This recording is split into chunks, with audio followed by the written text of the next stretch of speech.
What the hell are the New York Giants going to do? After they made the playoffs, then Daniel Jones, before getting hurt, shows There's maybe something there. That he could have hit his head on the ceiling in beating the Minnesota Vikings. But that performance by the Giants in the playoff game against the Minnesota Vikings, where Daniel Jones looked like Colin Kaepernick 2.0. Yep. It was like, okay, he finally unlocked Daniel Jones. And then they didn't score a point in week 1 on that Sunday night disaster against TJ's Cowboys. And then they wind up needing to pull something out of their orifice in Arizona to avoid going, winless to start the season.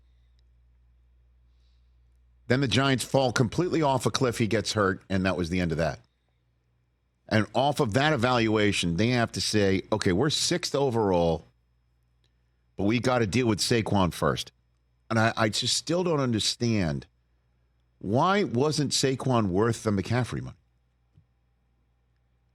The difference between we're offering you an incredible contract of $12, $13 million a year, and they were surprised he turned that down. When Christian McCaffrey makes 16, and the Giants, that was just apparently a bridge too far, so we're going to sign Daniel Jones long term? And now we saw again how significant Saquon is to this offense. It's difficult to watch him get hurt as much as he does, or dinged up, I should say. And now Jones is under contract long-term, coming off of a neck injury again and a blown-out knee.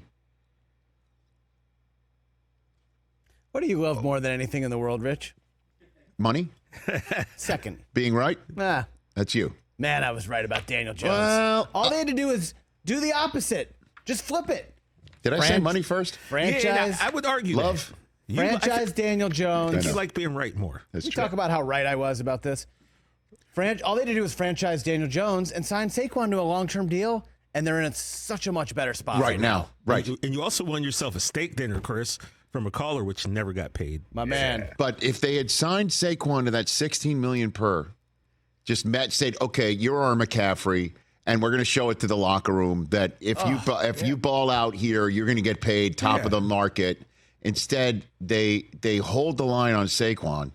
And then when they try again, they're like, well, now we've got him on a market value deal at $10 million. We got you by the you-know-what hairs. So we're going to offer you less than what you rejected beforehand.